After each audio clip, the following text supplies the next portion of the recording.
Welcome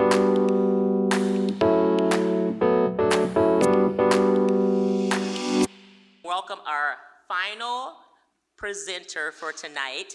This is my friend Hannah Estabrook from Sanctuary Night.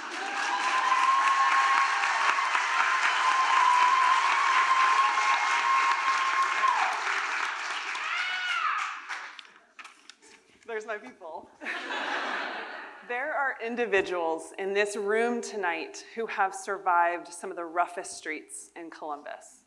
Women who literally lived on the street under the constant threat of physical and sexual violence, arrest and incarceration, and exploitation by traffickers.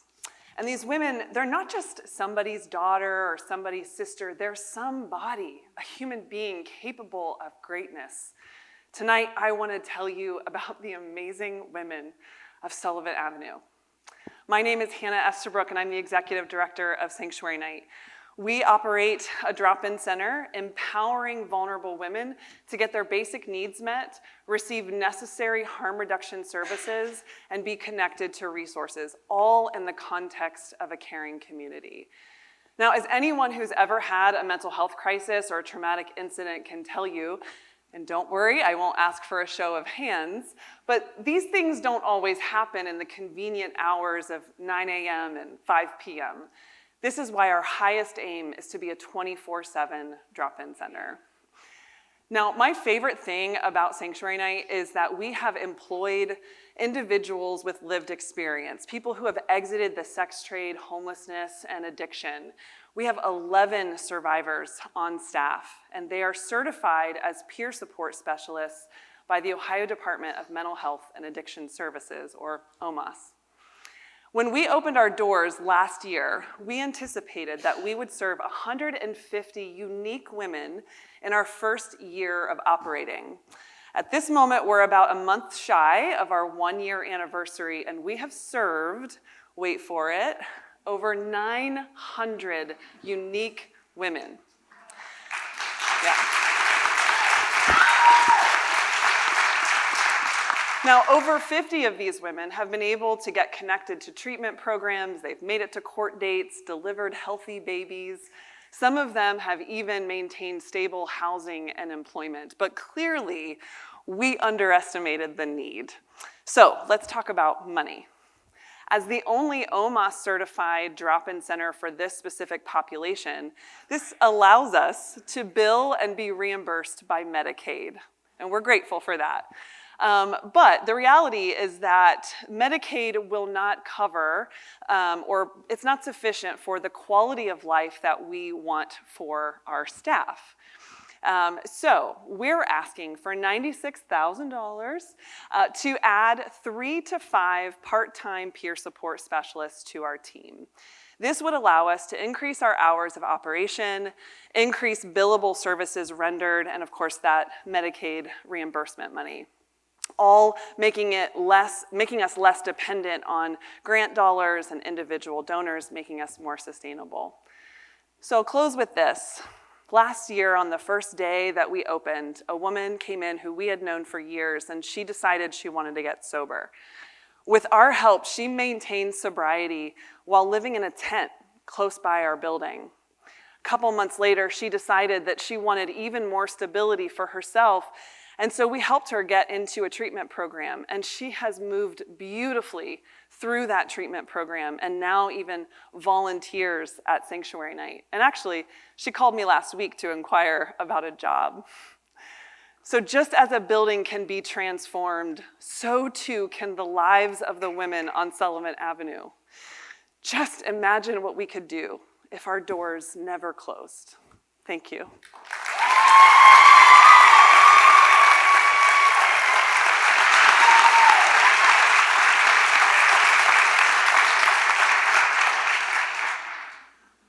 So just to be clear, $96,000 for 3 part-time staffers. Yeah. Any sort of thinking about long-term sustainability of paying for those folks after tonight? Yeah, so one of the reasons, right now we're able to bill Medicaid about $22,000 a month, but our direct service staff currently is at about $30,000.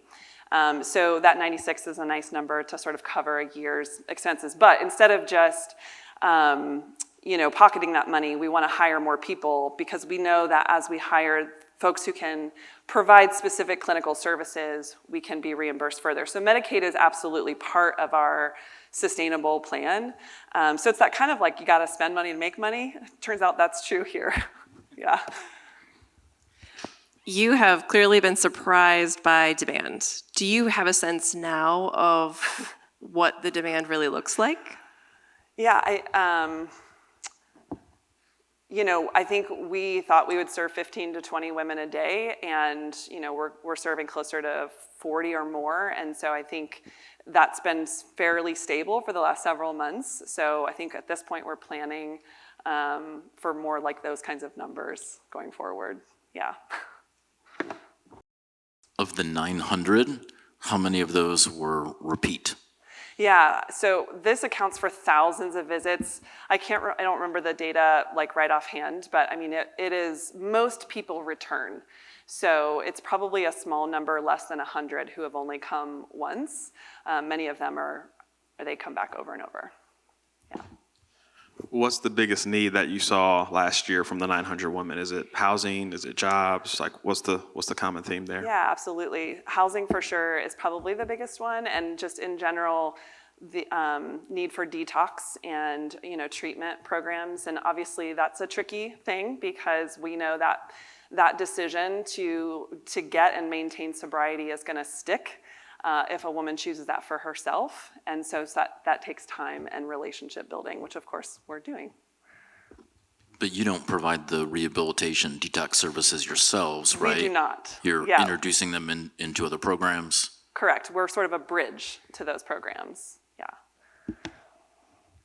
You mentioned that your facility is specifically designed for the women that you serve. Tell me about some of the features that make it so Yeah. unique and fitting for the people that you work with. Thanks for asking that question.